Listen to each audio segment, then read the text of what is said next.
Every state bears the responsibility of protecting its citizens. However, in China, the situation deviates significantly from this principle. The Beijing government imposes severe restrictions on the rights and freedoms of its people, prioritizing its hold on power over individual liberties. Chinese citizens are denied the freedom to practice their chosen religion or belief system. Members of minority groups face systematic oppression, including arbitrary mass detention, intrusive surveillance, political indoctrination, and state-sponsored forced labor. Since April 2017, the Chinese regime has escalated its decades-long repressive policies in Xinjiang to unprecedented extremes. Over 1 million Uyghurs, ethnic Kazakhs, Kyrgyz, and other minority groups have been detained in concentration camps as part of a calculated effort to obliterate their ethnic and cultural identities while imposing strict population controls. Harrowing reports of abuse from escapees detail the horrors within these camps. Constant surveillance, forced renunciations of cultural heritage, and relentless indoctrination. Beyond the camps, repression manifests through pervasive surveillance systems, the involuntary collection of biometric data from innocent civilians, and the imposition of CCP officials into Uyghur homes to monitor daily life and ensure compliance. Members of minority groups are forcibly relocated to camps and factories, where they are compelled to abandon their cultural and religious practices in exchange for a state-dictated identity. Leaked government documents corroborate the coercive nature of these operations, revealing the CCP's deliberate and systematic campaign against these ethnic groups. The repression isn't confined to minorities. Chinese citizens opposing Xi Jinping's authoritarian rule also face severe consequences. The CCP uses its absolute control over law enforcement and the judicial system to silence calls for freedom, human rights, and the rule of law. Individuals brave enough to dissent are often detained for prolonged periods without legal representation or family contact, facing accusations of treason or subversion under vague pretexts. This environment of fear serves as a tool for maintaining unchallenged power. Lawyers, activists, intellectuals, journalists, religious leaders, and anyone perceived as a threat are targeted, reflecting the regime's deep-rooted intolerance for dissent. The Chinese government operates with impunity, unaccountable to any external authority or institution. Its policies clearly demonstrate the totalitarian nature of the state, where control over the population takes precedence over basic human dignity. In Xinjiang, the mistreatment of Uyghurs and other Turkic minorities continues unabated. Many individuals have been sentenced to long prison terms for peaceful expressions of their identity. Among them is internationally renowned anthropologist Rahil Daut, whose life sentence was announced in September. Forced labor remains a cornerstone of the CCP's campaign, with state-subsidized factories near detention camps exploiting victims under the guise of vocational training and poverty alleviation. The ripple effects of this authoritarian grip extend beyond Xinjiang to places like Hong Kong, where the erosion of freedoms once guaranteed under the one country, two systems framework has drawn international condemnation. Religious leaders in Tibet continue to face relentless persecution by the Chinese government, with thousands of monks and nuns expelled from monasteries and their residences destroyed. These actions are part of a broader campaign to suppress Tibetan Buddhism and erase the region's cultural identity. Despite repeated calls from the international community, Beijing has consistently rejected requests for direct and meaningful dialogue with the Dalai Lama or his representatives, maintaining rigid preconditions that make such conversations impossible. Instead, the Chinese government seeks to isolate Tibetan society from the rest of the world, enforcing an ever-tightening grip on the region. This systematic isolation includes heavily restricting access to Tibet for foreign diplomats, journalists, and tourists. Extreme controls on information flow make it almost impossible to verify reports of repression or obtain accurate data about the region.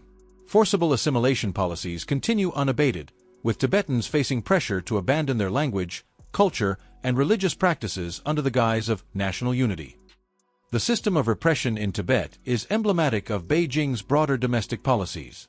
Within China's borders, the government maintains strict control over information dissemination, particularly through the internet. Daily directives from the Chinese Communist Party, CCP, dictate what topics and viewpoints the media can report, ensuring that all public narratives align with the government's agenda. Telecommunication infrastructure is tightly monitored, allowing authorities to block websites and delete social media posts, messages, and accounts that address politically sensitive topics. Popular social media platforms and applications are outright banned, further isolating Chinese citizens from alternative viewpoints. This creates an atmosphere of fear and self-censorship, discouraging individuals from expressing dissent or engaging in critical discussions. The repression extends to the labor sector, where workers are denied fundamental rights such as freedom of association. Independent trade unions are illegal, and employers are under no obligation to negotiate in good faith. Occupational safety violations are widespread, enforcement mechanisms are weak, and discrimination based on gender, age, disability, physical appearance, and marital status is common in hiring practices. Workers frequently face non-payment of wages and hazardous conditions with little recourse. Beyond the workplace, civil society and foreign businesses are also increasingly under pressure. The Chinese government's arbitrary use of force and vague legal amendments, such as changes to the counter-espionage law, have left foreign companies uncertain about whether their operations could suddenly be deemed illegal.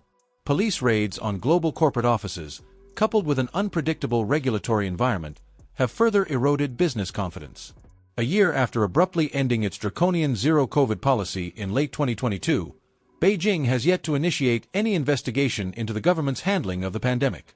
During the lockdowns, journalists and citizens who attempted to report on abuses or demand accountability faced detention and prosecution. In November, the sudden death of former Premier Li Keqiang at the age of 68 sparked widespread mourning. Many citizens shared Li's final words online: "China's reform and opening up will continue to move forward, just as the Yangtze River and the Yellow River do not flow backward." For many, Li symbolized a vision of a more economically dynamic and open China, starkly contrasting with Xi Jinping's policies. In 2023, Beijing launched multiple global initiatives aimed at reshaping international norms and institutions governing security, human rights, and global governance. Yet, domestically, Xi Jinping's administration intensified its control, as highlighted in Human Rights Watch's 2024 World Report. Over a decade into Xi's presidency, the repression of civil liberties and social freedoms has only deepened. Despite a slowing economy, the government appears determined to maintain its autocratic grip on power. Public questioning of Xi's leadership is increasing, though at great personal risk to those who dare to speak out. One of the most significant markers of Xi's consolidation of power was the abolition of the two-term limit for the presidency. This constitutional amendment, passed by the National People's Congress with negligible opposition, effectively allows Xi to remain in power indefinitely. The move, widely viewed as an orchestrated power grab, marked a stark departure from the collective leadership model that had characterized Chinese governance since the 1990s. By embedding his political ideology and name into the Communist Party's charter, Xi elevated his status to a level comparable to Mao Zedong. The National People's Congress, nominally the most powerful legislative body in China, functions more as a rubber stamp for CCP directives than an independent decision-making institution. Its near-unanimous approval of Xi's amendments underscores the lack of meaningful checks and balances within the Chinese political system. With Xi at the helm, dissenting voices within the CCP and broader Chinese society have been systematically silenced, leaving little room for alternative perspectives or leadership. The implications of Xi's rule extend beyond China's borders.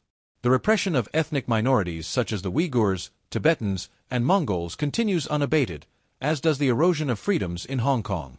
Xi's regime has shown no signs of relenting in its campaign to assimilate these groups into a homogenized national identity, often at the expense of their unique cultural and religious traditions. As China's autocratic model solidifies, the prospect of meaningful human rights improvements remains bleak. While international condemnation and sanctions have been levied against Beijing, the regime's determination to suppress dissent and consolidate power suggests that the path forward will be fraught with challenges for those advocating for freedom, independence, and justice.